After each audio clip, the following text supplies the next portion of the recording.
Oh, so that means we need to educate our people that what could be IPv4. IPv4 is only 32 bits, and 32 bits is 2 raised to 32, comes out to be near about half the population of the world. Okay. So half the population of the world is addressable by IPv4, and we have 20 billion IoT devices which need some kind of an address. That means with IPv4, we cannot survive. The next generation of internet cannot survive with IPv4. So we need to do something, and that is where IPv6 come in place. Okay. So let's talk about the next question.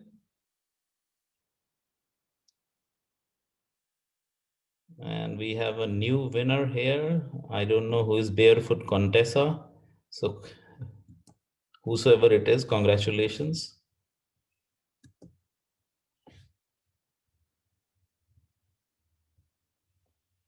Let's move to the next question.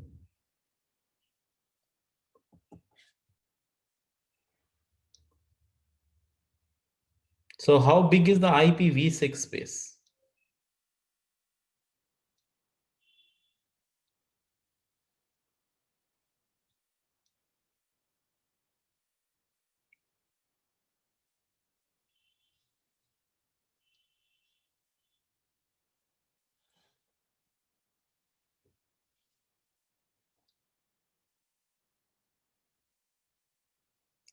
There is a problem. Everybody thinks this way that it is 32-bit, IPv6 is 128-bit, so that means 4 times. It's not exactly 4 times.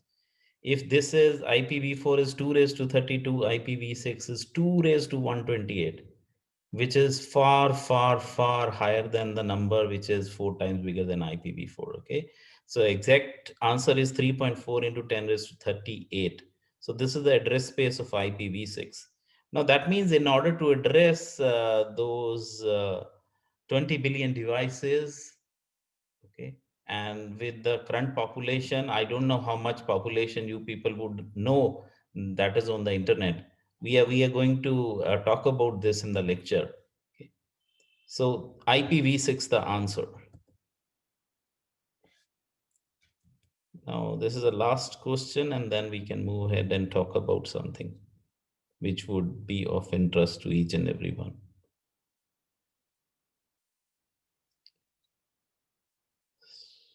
Okay, so there's somebody, Mr. GK or Miss GK, I don't know. So thank you, congratulations. And this is the last question before we can start with the whatever the knowledge we have gained out of this quiz. So we'll try to stitch these strings together. What according to you think is the most critical to an IoT? Internet of thing device के लिए सबसे critical क्या है? Excellent network connectivity, fantastic user interface, great battery power, compatible n number of protocols.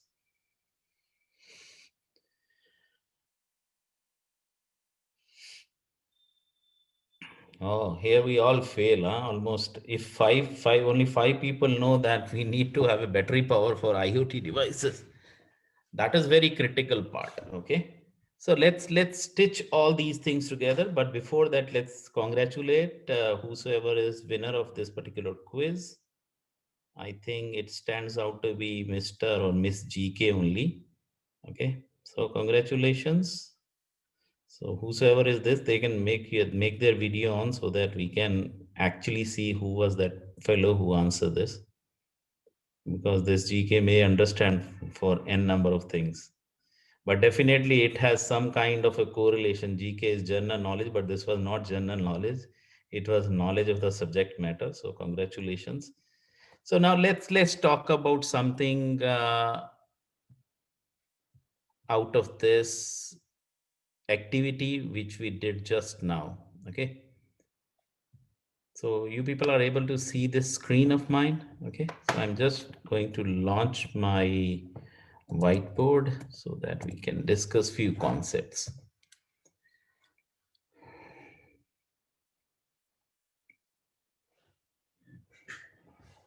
Okay, that's good.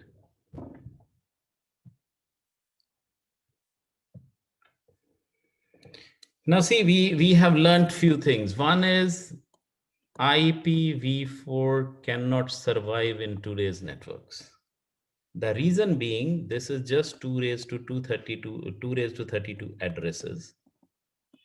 And these addresses will end up in only connecting the half of the world population.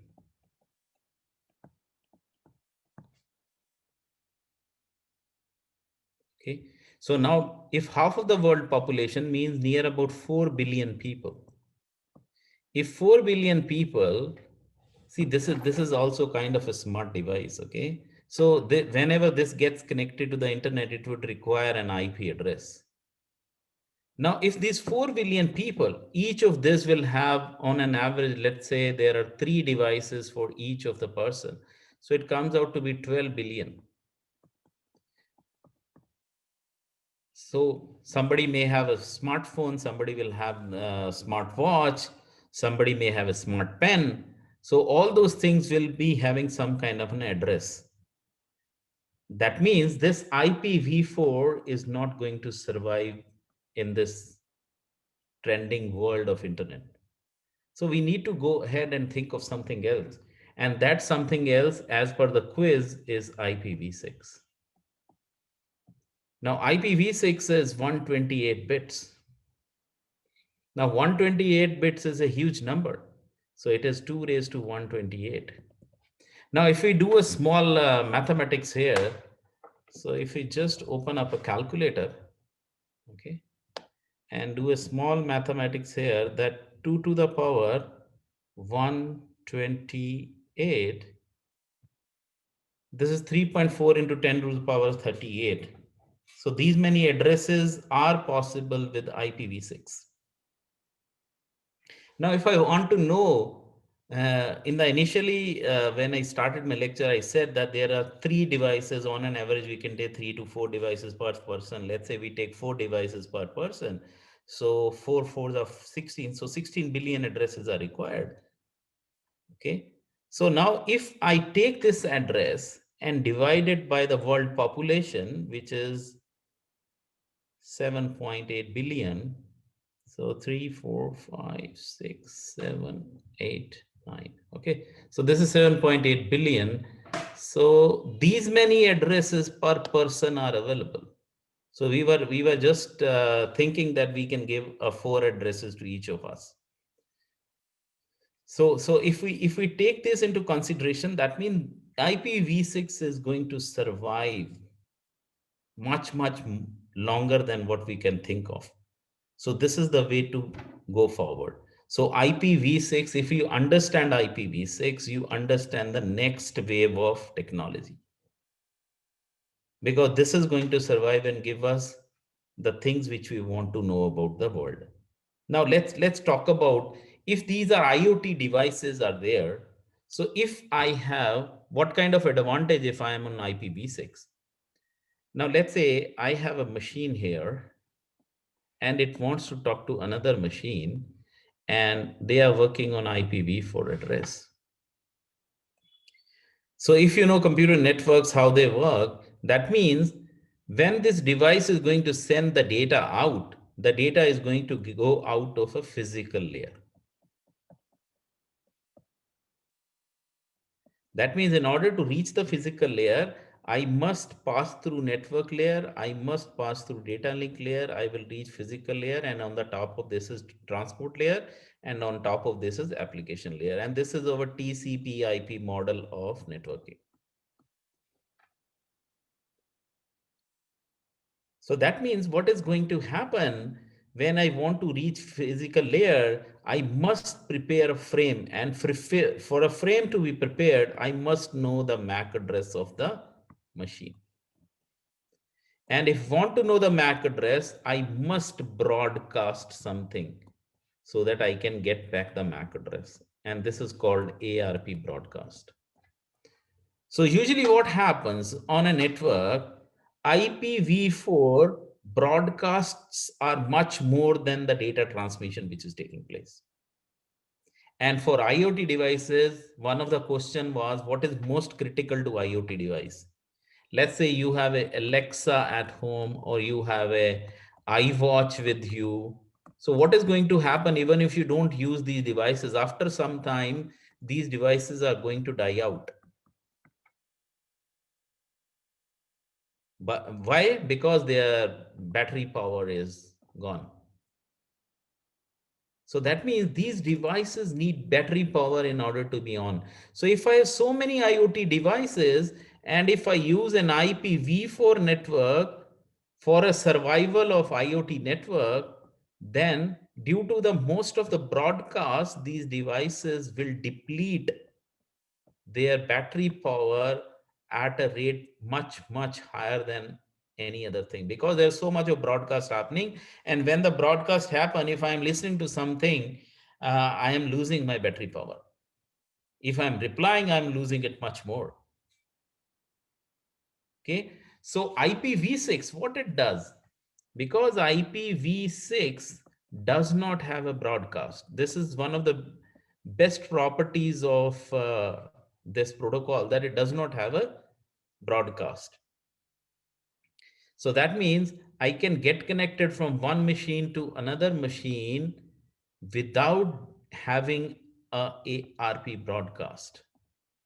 That means the addresses which are being used in IPv6, these will be unicast addresses. That means I'll be able to reach other machine if I know its IPv6 address without doing any broadcast. So if I'm not doing broadcast, I am keeping my power on. And that's what is required for an IoT network. Now think loud. I am sitting in India. I have a IPv6 global unicast address, and somebody is sitting in US. He also has a IPv6 global unicast address. That means this person can reach my network directly. So the security issues will prop up. So in order to address security issues, IPv6 has come up with something which is called IPsec, where your IP header is going to be encrypted.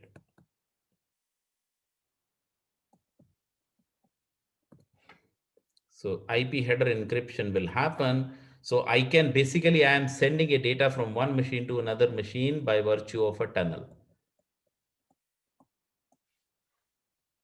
So this is how we can survive in those kind of networks. Now let's talk about something very essential here. Okay. So somebody called Apple has raised the hand. If you have any query, kindly unmute yourself and you can ask the query, please.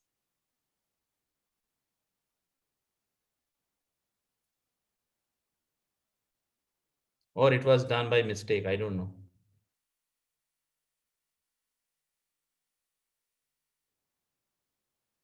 Okay. I don't think there is some question from somebody. Let's move ahead and talk about some more insane points of the next era of technology which is going to be there. You might have read one news headlines. They say at 178 terabits per second, world's fastest internet speed can download whole of a Netflix in 1 second.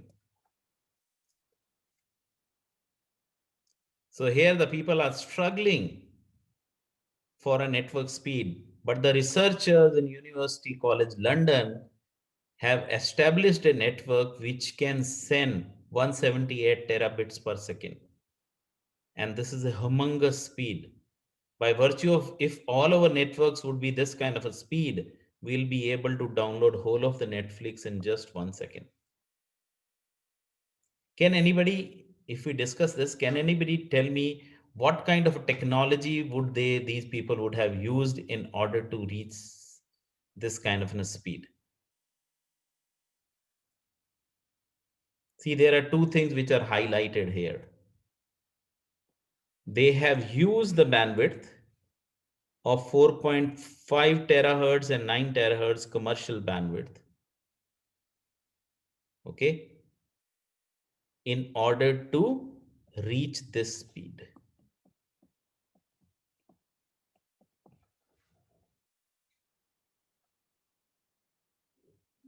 So what we mean by this, if this kind of a speed is reachable by 4.5 terahertz and 9 terahertz. So if anybody can discuss this, then we are going to go ahead.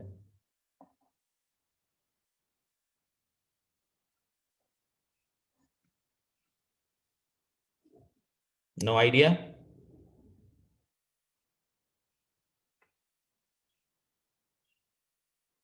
Now let's talk about the top 10 most disconnected people by number and which country is at the top.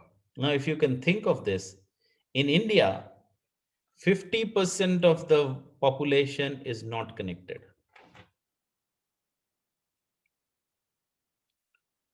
Now you think this way, if the 50% of the population is not connected and we are kind of in a network where the speeds are not that great. Now, if all these 50%, or even if we reach from 50 to 75%, what will happen to our networks? What kind of a network is required so that if 75% of the India population gets connected to the internet, what will happen? What kind of a technology is needed to be there so that we can have these 75% of the people on the network?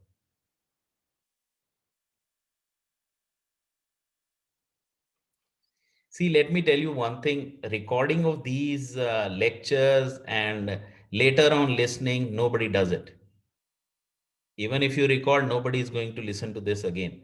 So I want, if somebody can interact and somebody has any question on this, then only the true value of this lecture will come out. Otherwise I'll speak and go, and you will also say that I have attended one of the lectures online. But definitely that is not the purpose. Okay, purpose is here to understand what is going to happen and why it is going to happen this way.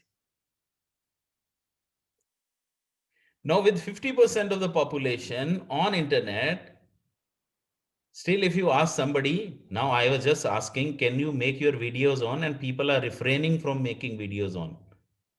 The reason maybe they are not on a good network. There may be n number of other reasons, but primarily the people will say we don't have a best of the networks availability. And we are talking to those people who are into a higher education. Now, can you think of how much of the India population is in the higher education segment? Not more than 4 to 5% of the Indian population.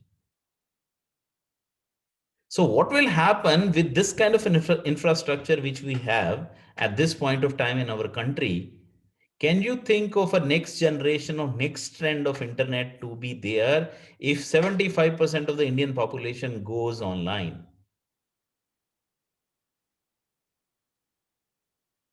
And if it happens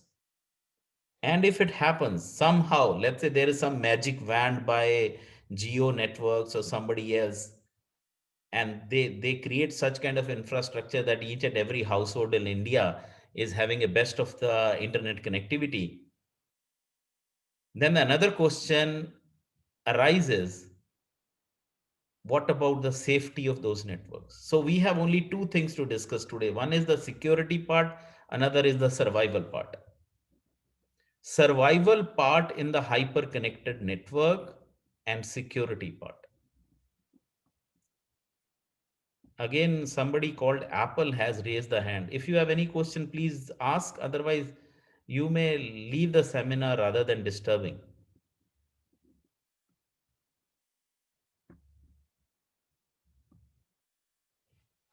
Okay, let's move ahead. Another interesting point here. There's another data. This data shows you top 10 most disconnected people on internet by share of population. And there are n number of reasons to this. Now, if you look at the top country which is disconnected, 100%, none of them are connected to the internet. And this country is North Korea. And they have very different reasons they don't want to be on internet.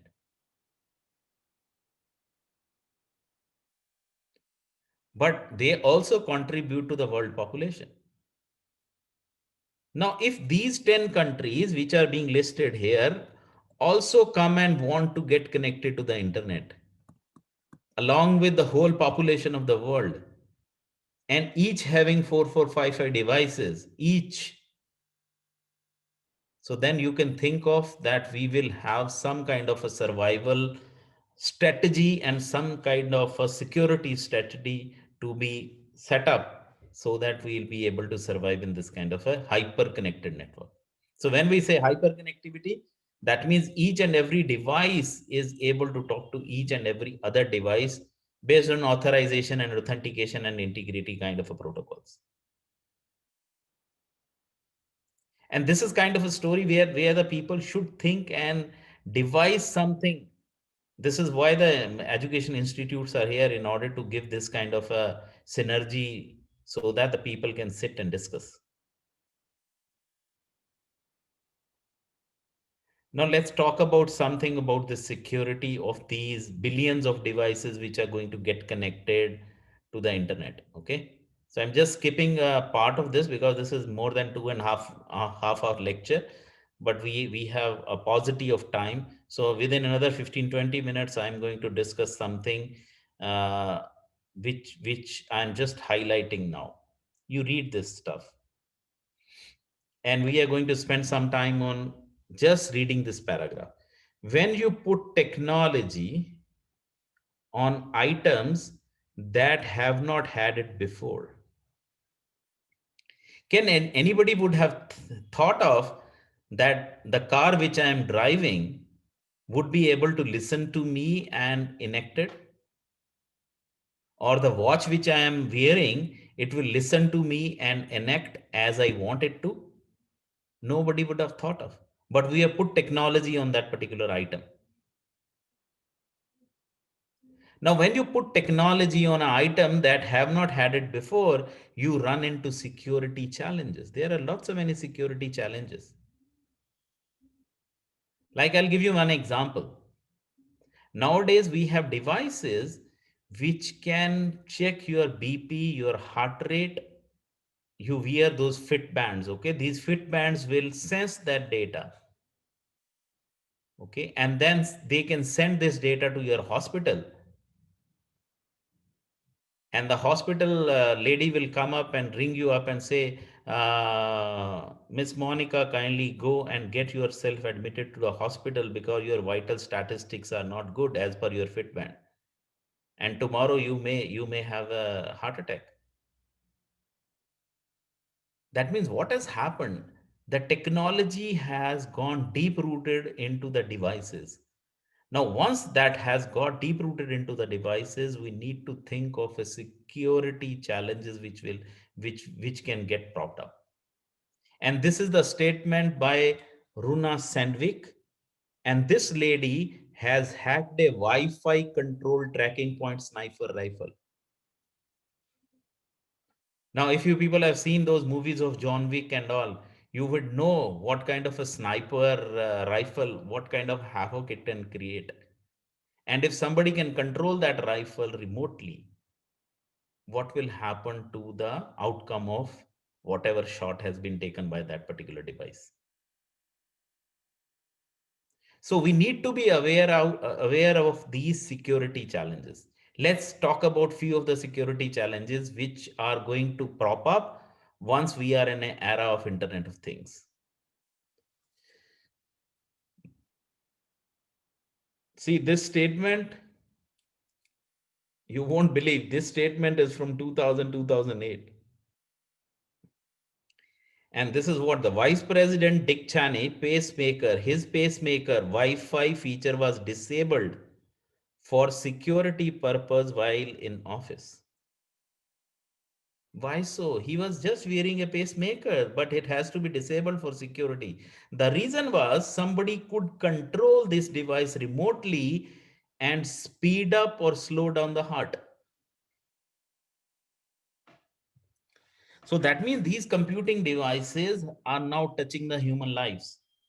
And when they touch the human life, they are prone to be security vulnerabilities, and those security vulnerabilities can create a trouble.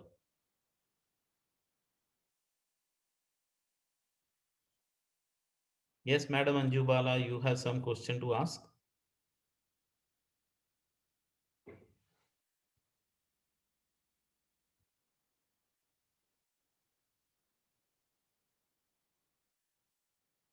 You have some question, please? No. Okay. Now read about another headline.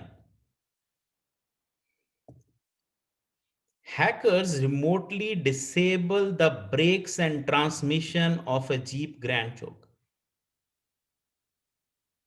Now, you people know these days we have automatic vehicles on the roads. Okay. Can these systems be hacked? And if these systems will be hacked, there are n number of problems which will come. And one such problem is listed here. So 1.4 million vehicles were recalled to patch this breach. There was a breach which has happened because these devices can be controlled remotely. And if I can play with the brakes and transmission of a particular device which is on the road at this point of time, you can think of what kind of a serious issues be there on the roads. Let's see another example. Samsung has come up with the smart fridge, but this fridge was vulnerable because it was exposing the user's Gmail account.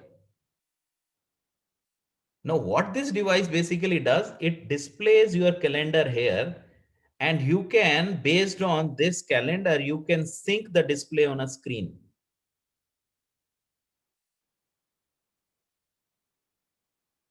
You can you can sync what is going to happen and when you want this particular device. Now you can think of what is the need of a calendar to be showcased on the fridge. We are living in a pretty cool part of the world, especially when you people are in Dinanagar. I know the technology is not that close to us. Now you think of if you go to Delhi, what will happen? If you go to Bangalore, what will happen? You see the technology change. Now you think of out of India, if you flow out to Singapore, if you flow out to some other part of the world, the technology completely changes. The people are there from 24 by 7, they are on a work spree.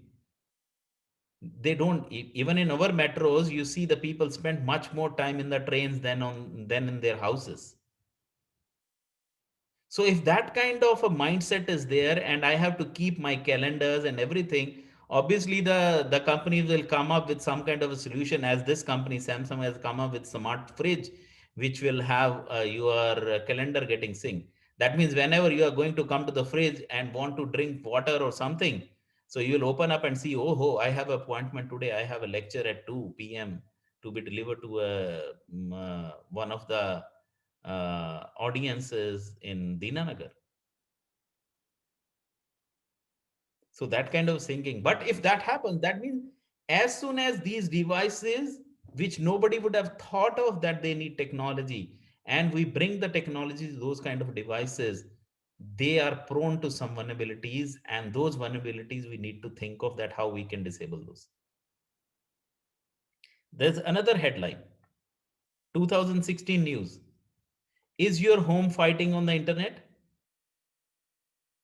Yes, you read this. 80 major websites were breached by distributed denial of service attack.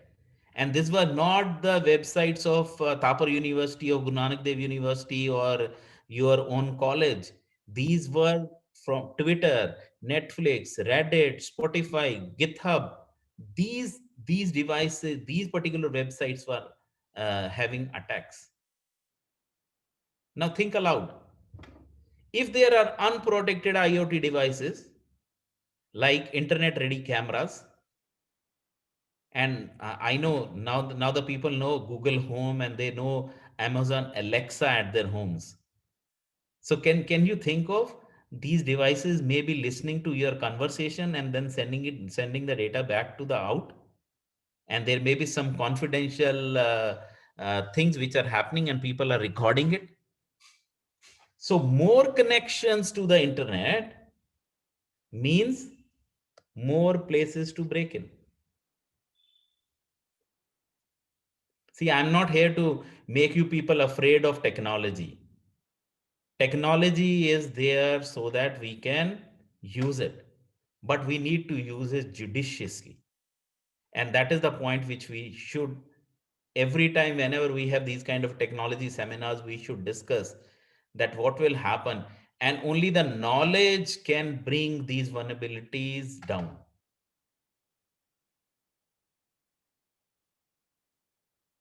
Okay, there's another headline, if you can read this. It says what we can do, we can keep the router firmware up to date, just like the software. Outdated firmware is more vulnerable to cyber attacks. This is how we can safeguard our systems. And this is what the news was which we were discussing. Hackers can disable a sniper rifle or change its target. So these are the few things which all of you people should think of before you can get into the real world where the technology is actually overtaking each and everything. Now, there's another important point. We have sent a vehicle, space vehicle to Mars, but it is getting control from Earth. In between, if somebody reads this data, modifies this data, and makes this device behave differently, what will happen? So these two things go hand in hand. You can have a technology, but you need to know more about it before you can use this technology to the best of its use. Okay. So thank you very much. This I just wanted to discuss with you people, these few things. So I am happy that you people have been listening, but if there is any question which you want to ask, so please go ahead and ask those questions. Otherwise, my time is over. Thank you very much for inviting me. And still, there are 2-3 minutes more. If somebody has any question and they want to ask, please go ahead.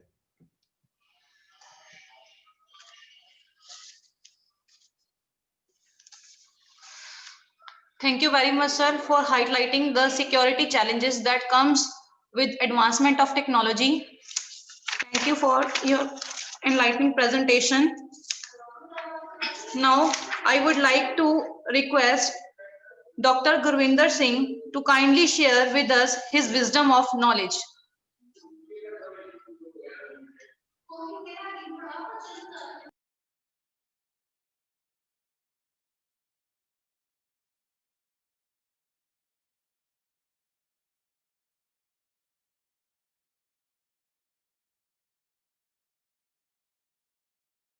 Open करना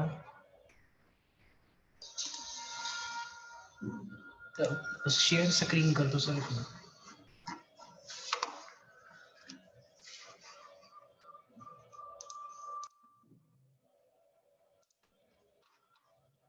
video live show करना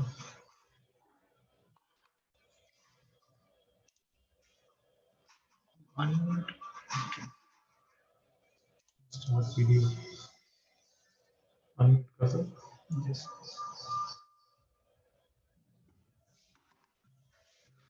Good afternoon to all. Am I audible, Monica? Yes, sir. Okay. I am grateful to Principal Dr. Tuli and his team who have made all the arrangements to organize a webinar on emerging trends in IT. Also, the credit goes to Dr. Maninder, who has shared his views on the technology and upcoming areas which are available in the field of computing. he has very well described IoT, Internet of the Things, and explained that how it is going to touch and touching every facet of life. So the real credit goes to the internet, which has made everything possible for the humankind and the society. Now, I'll be almost summarizing whatever has been discussed by Dr. Maninder. But if you can look at the screen right now, there are many things being shown. Like you can see on one side, the data explosion starting from hardly few megabytes, and today we have touched Bronto by 10 raised to about 27. That is the exponential growth in terms of data size. Now, when such a huge and massive content is being shared by all the different devices which have been available today with the students, with the society, with the teaching fraternity, with the players, with all the sectors of the society, and data is being generated by all kind of sensors, as being discussed earlier by Dr. Maninder, that every gadget is generating the data. So same stuff I'm also using here, that we are in an era where people are using machine learning, where people are using big data, adding to the data every moment, and there is a huge need of analyzing the data, because if we don't analyze the data, we are not able to draw the conclusions which are essential for the upliftment of journal quality life. So what I really look forward to share with you, we are in an era where people are using bitcoins. Many of you might have heard of this Bitcoin. Bitcoin is a kind of currency being traded in world's most developed nations. People are using this currency for doing the trading, and this currency is commanding a very high price in terms of dollars. And countries like Canada and US have legalized it. They are making this currency worth few $1,000s. One Bitcoin is equivalent to few $1,000s. You can see the rate today, even. What kind of rate it is commanding, that is beyond imagination. So we are in an era where we need a language like Python in computing science, platform like Anaconda, which is able to manage the huge data generated by the different kind of gadgets which are available with us. You know, we are now converting everything smart in and around us. If you see here, we have smart homes equipped with sensors for everything. You have sensors for doors, for detecting the vibrations, for identifying the smokes, for making the security work for you. So your whole home is surrounded by unlimited number of sensors which are controlling the working quality of the mankind. Then you have smart cities today. You have lot of applications where people are managing the traffic with the help of IoT. IoT is Internet of Things, where everything has been connected to the internet. You are monitoring the air quality in order to make your city being pollution free or controlled pollution. You have smart parking solutions where machines are telling you which is the right place to put your vehicle in. You have smart lighting systems. You have waste collection systems. So this way, all living style is being converted to smartness. Look at the next thing. You are making your automobiles totally smart by making them driverless, by making them help to identify the crash management, optimizing the battery, and controlling the temperature inside your cabin. Then if you look at the agriculture, everything in agriculture is being managed by the smartness. How?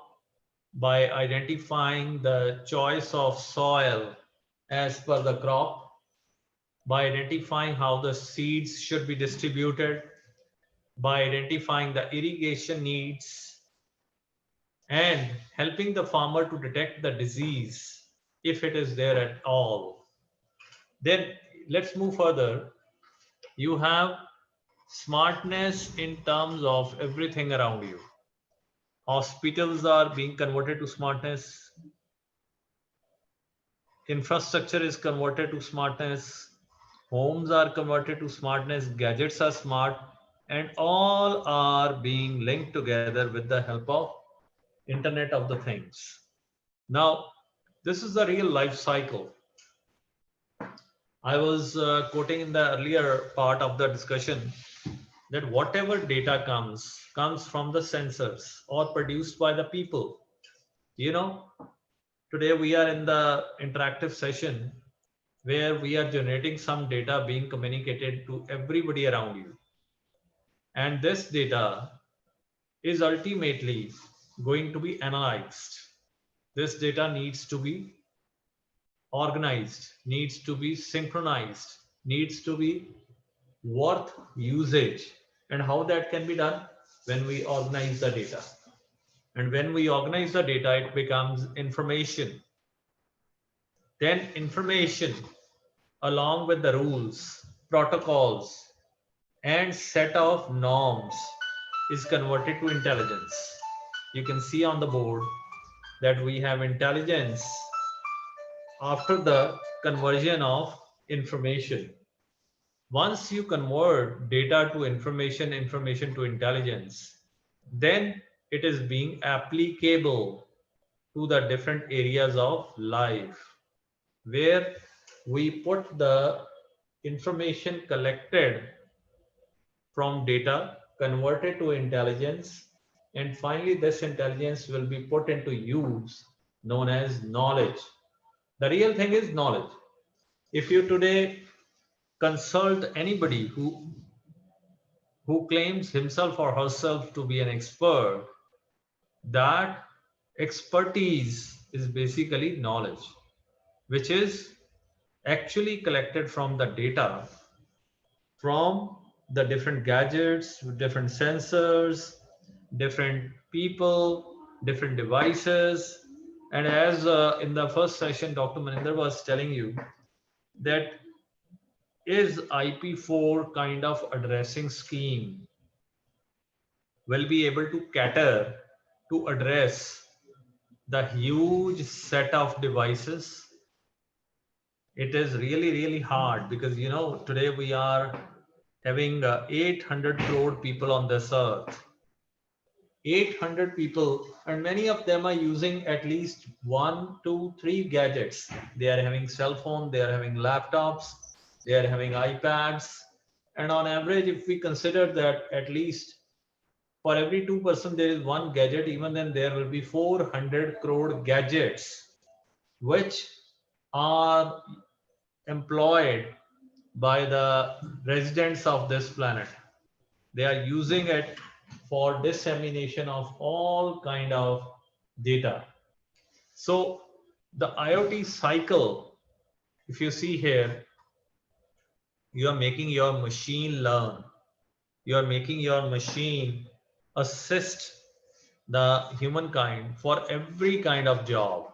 Now, I just want to tell you that how it came possible, how it become possible. If you look at the top part of the screen, it has been very clearly mentioned that 28 billion things are going to be connected by this year end. And what make it a possibility? Just because of cheap sensors, cheap bandwidth, cheap processing, smartphones. These are the few factors along with huge wireless coverage and finally support being given by IPv6 as being discussed earlier, that will IP4, the earlier used internet addressing mechanism, be enough to cater to the whole world devices? That is not enough. So that's why the migration, the transition is on from IP4 to IP6 in order to connect each and every kind of gadget available on this planet to the internet. You know, in hardly 2 decades ago, in 1990s, late 1990 to 2000, people were not at all exposed to the working of internet. But with the passing of time, with 20 years being added to that time, the storyline of the quality of life has changed totally. Now, I think the remotest part of any underdeveloped nation can have even this internet access. So with that, we really have gone to the point where the cost doesn't matter to that extent because things have become so cheap. That's why I mentioned cheap sensors and the bandwidth.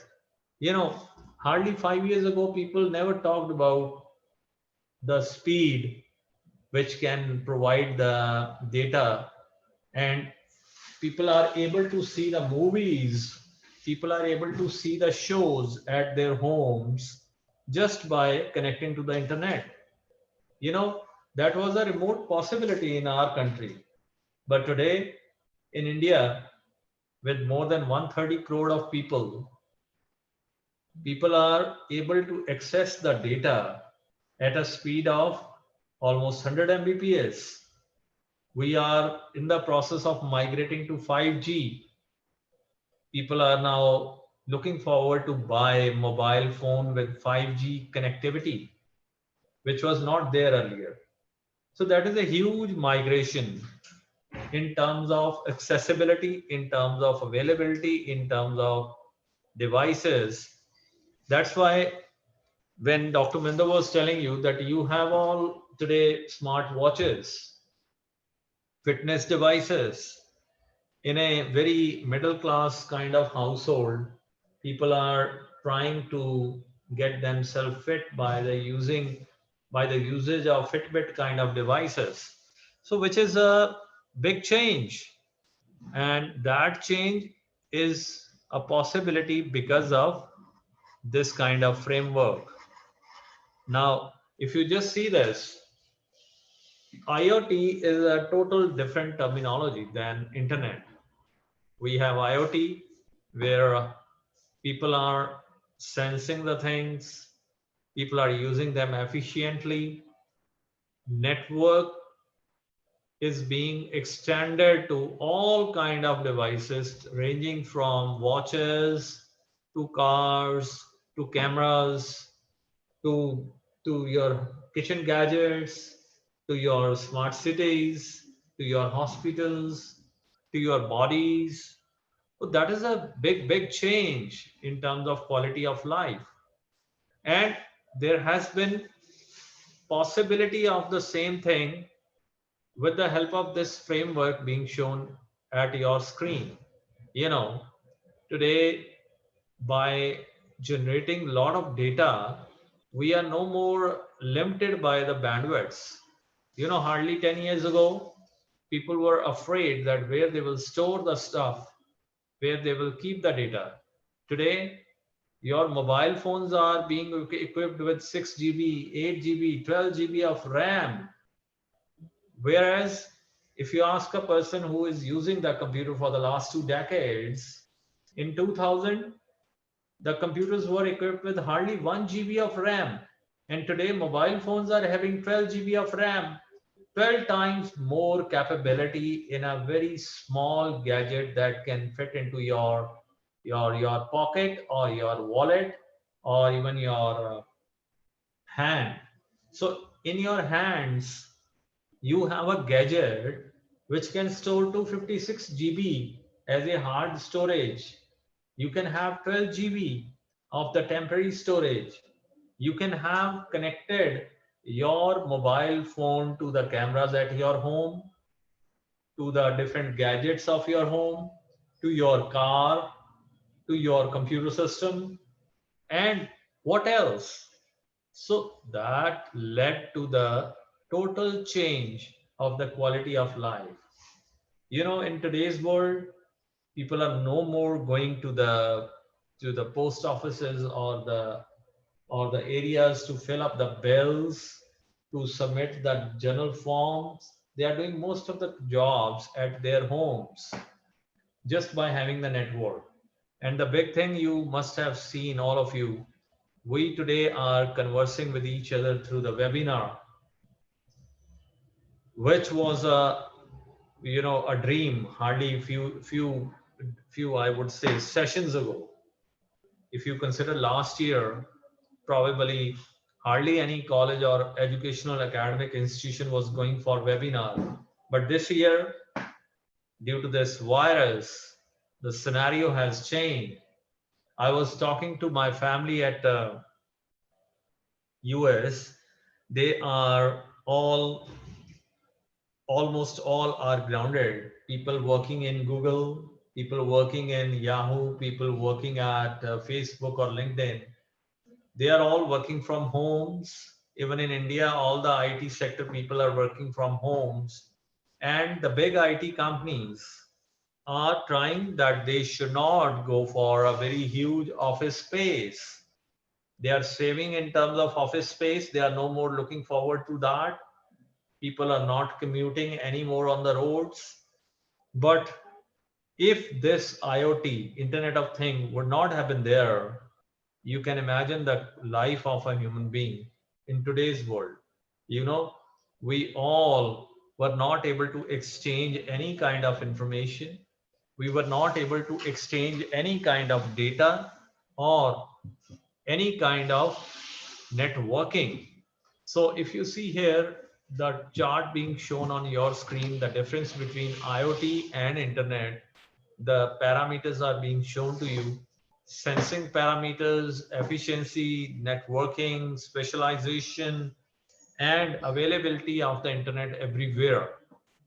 So for the last 2 hours, almost starting from two, not 2 hours, 1.5 hour, our whole focus is on what has been really emerging in terms of technology.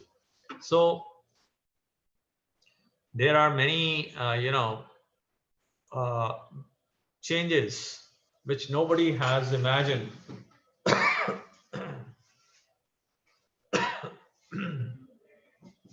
This is the screen I have shared in the title page. And you can see the growth in terms of data generation. And today, we are not able to process this data if we don't involve the machine, because our capabilities are limited. But if we involve the machine learning, what is the machine learning? You simply create few models that make your machine learn from the repetitive modeling of the algorithms. You have many algorithms which help you to process such a huge data. And we are looking forward to some techniques which are called machine learning techniques. They are being used today in almost any field of human interest. And this growth is possibly working for us if we have this much of data. Now, the most important part of having this much data is, can we predict the things properly? Can we predict the things with two things in mind? Can we really move from what happened, why it happened, what will happen, and how can we make it happen? There are four kind of analytics which are required to use the IoT for the prediction of the future events. So if you look here, what happened? That was the past story. Why did it happen? It is a curiosity. And Today, many countries have made it a possibility that they should make certain things happen as per the demand of the scenario. For example, we have countries on this planet who are able to create the clouds as per the need of that area. They are able to clear the fog as per the requirement. So that means we are moving from an era where we were just imagining what happened to an era where we are trying to see what we can make happen, what inputs can be used to create or to overcome the foggy kind of scenario. So you started from hindsight, you worked with the insight, and you moved on to the foresight. And that is a possibility because of this new technology known as machine learning. So machine learning is the real boon for the mankind. And even today, the people have moved from machine learning to deep learning, where the same kind of learning is involved, which is used by human brain. So we have been moving towards the predictive analytics, where the machine learning algorithm can make accurate predictions. You know, the prediction requirement is there in any field. You want to predict the weather, you want to predict the disease, you want to predict the stock market, you as a human being want to predict the future needs of the mankind. You want to predict how much data will be there in the times to come. So every nation today looks forward to accuracy in the prediction models. More accurate predictions, more accuracy will be in your decision making part. So the accuracy is the real goal of the prediction algorithms. So I started today my discussion from IoT. I told you that whole data is being generated by the sensors, by the devices, by the gadgets. But that data generation is not the only goal. The real goal is from that data, can we predict whatever we want to foresee around us in an accurate manner? And that is possible if we use proper data analytic technique. So that is what today's theme was, as college has planned that we should discuss on emerging technologies in IT. So our main goal was to discuss with the audience that how the things are moving in the direction of Internet of the Things, how predictive accuracy is the need of our, how the different gadgets which will be connected or will be connected in the future are able to process the data and convert it to the knowledge being required for the benefit of the mankind. So that was the main theme and the goal, to handle the intricacies and complexities around us. So this is all I want to share. This is all I want to convey. I am very grateful to all the people, all the participants who were with us for the last couple of minutes. We have tried that we should expose whatever latest being carried out in the field to all of you. So I wish all the participants good interest level in this field, and I believe the students and the faculty members who are working in these areas should try to implement the algorithm using machine learning, should try to handle the data more accurately, should try to validate the algorithm, should try to validate the models, and try to make this planet a better living place by adding more quality and patience in terms of our living style to this planet.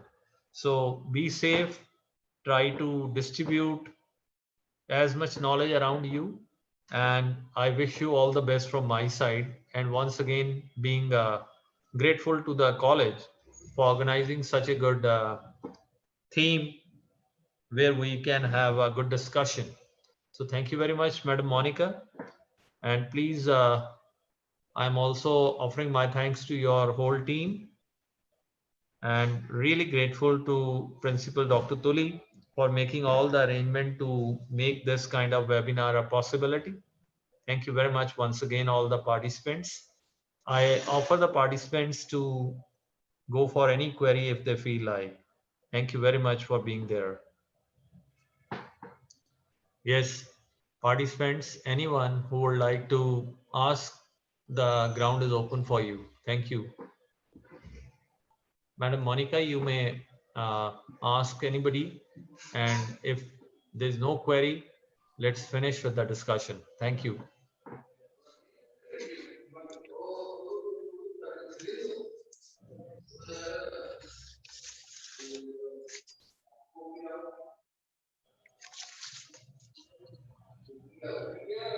Dear participants, if you have any question regarding the lecture, you may ask.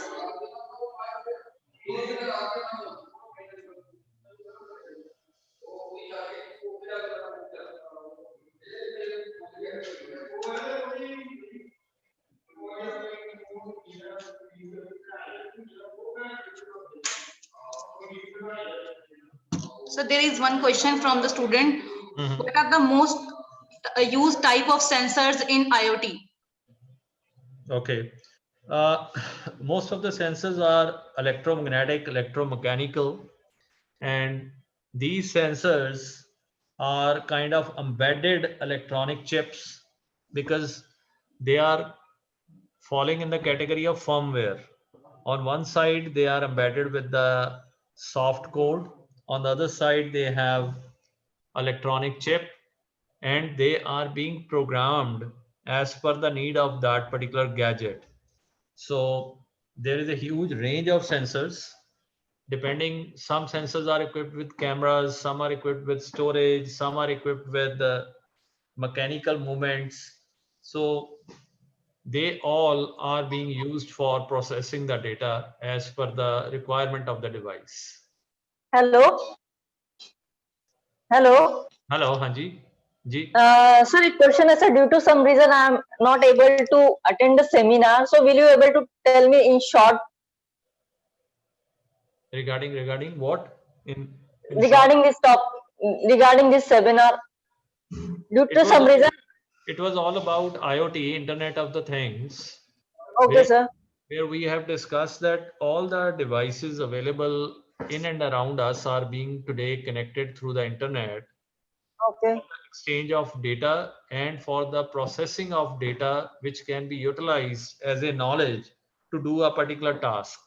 The smartness has been introduced to homes, to agriculture, to hospital, to the cities with the help of this IoT. So Internet of the Things has made it a possibility to introduce the intellectual capability among the different gadgets available with us. So that was the theme of the topic. That was the main content which we have discussed for the last two sessions. Right, ma'am?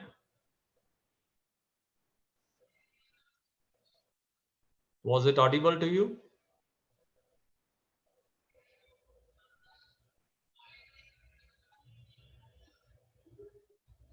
So Monica, should we conclude? Yes, sir. Okay, thank you. Thank you very much, sir. Thank you very much, sir, for highlighting that how emerging technology plays an important role in present scenario and for discussing concept and applications of IoTs and machine learning. Now, on the behalf of SSM College, I am obliged to all of you who sincerely committed to this event to make it a great success. This webinar would have been impossible without the support of each and everyone present here. The link of feedback form has been shared in WhatsApp group. You all are requested to fill the form so that we can proceed the matter further. Thank you. Excuse me, madam. Yes, Hello, ma'am. ma'am. Yes, ma'am. Can I able to fill the feedback form just now? Yes, yes, ma'am. Yes, ma'am. You may fill. In WhatsApp group, there is a feedback form, no, ma'am? Ma'am, we have dropped the feedback form in chat box too. Wait, ma'am. Okay.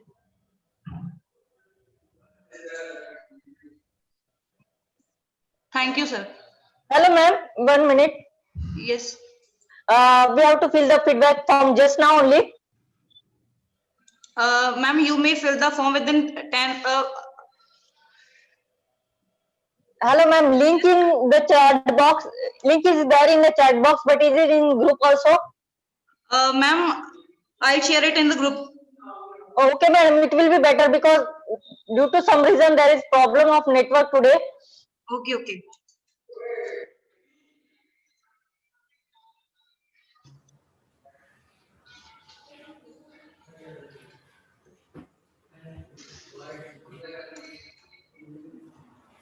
Ma'am, should we end the